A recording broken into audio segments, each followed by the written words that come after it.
ನಮಸ್ಕಾರ, ನಾನು ನಿಮ್ಮ ಪವಿತ್ರ. ಮೀಡಿಯಾ ಮೈಂಡ್ಸ್ ನ್ಯೂಸ್ ಚಾನೆಲ್ಗೆ ನಿಮಗೆಲ್ಲ ಸ್ವಾಗತ.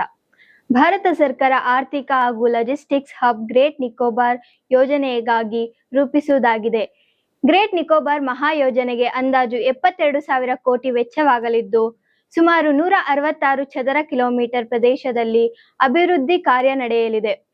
ಯೋಜನೆಯ ಪ್ರಮುಖ ಅಂಶಗಳಲ್ಲಿ ಅಂತಾರಾಷ್ಟ್ರೀಯ ಮಟ್ಟದ ಟ್ರಾನ್ಸ್‌ಶಿಪ್‌ಮೆಂಟ್ ಬಂದರು, ಗ್ರೀನ್‌ಫೀಲ್ಡ್ ಅಂತಾರಾಷ್ಟ್ರೀಯ ವಿಮಾನ ನಿಲ್ದಾಣ, ವಿದ್ಯುತ್ ಉತ್ಪಾದನಾ ಘಟಕ ಮತ್ತು ಆಧುನಿಕ ನಗರ ಅಭಿವೃದ್ಧಿ ಸೇರಿವೆ.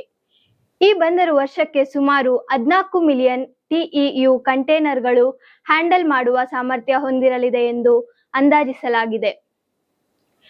ಯೋಜನೆಯ ಮೊದಲ ಹಂತದಲ್ಲಿ ಸುಮಾರು 18,000 ಕೋಟಿ ಹೂಡಿಕೆ ಮಾಡಲಾಗುತ್ತದೆ. ಇದರ ಮೂಲಕ ಸಾವಿರಾರು ಉದ್ಯೋಗಾವಕಾಶಗಳು ಸೃಷ್ಟಿಯಾಗಲಿವೆ ಎಂದು ಸರ್ಕಾರ ಹೇಳಿದೆ.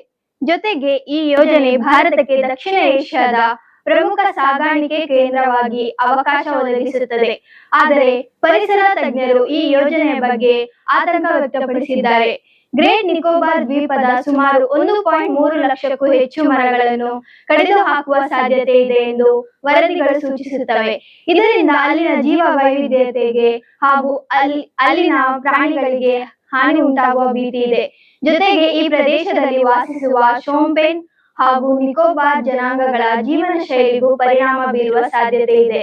ಇದರಿಂದಾಗಿ ಅಭಿವೃದ್ಧಿ ಮತ್ತು ಪರಿಸರ ಸಂರಕ್ಷಣೆ ನಡುವಿನ ಸಮತೋಲನದ ಬಗ್ಗೆ ದೊಡ್ಡ ಚರ್ಚೆ ನಡೆಯುತ್ತಿದೆ. ಒಂದು ಕಡೆ ಆರ್ಥಿಕ ಬೆಳವಣಿಗೆ, ಮತ್ತೊಂದು ಕಡೆ ಪರಿಸರ ಮತ್ತು ಜನಾಂಗದ ರಕ್ಷಣೆ, ಇದರ ನಡುವೆ ಸಮನ್ವಯ ಸಾಧಿಸುವುದು ಸರ್ಕಾರಕ್ಕೆ ಸವಾಲಾಗಿದೆ.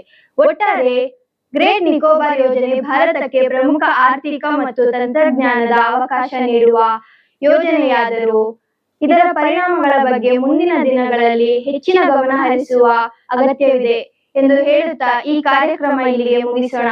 ಇದು ಮೀಡಿಯಾ ಮೈಂಡ್ಸ್, ನಿಮ್ಮ ಸುದ್ದಿ. ನಾನು ನಿಮ್ಮ ಪವಿತ್ರ.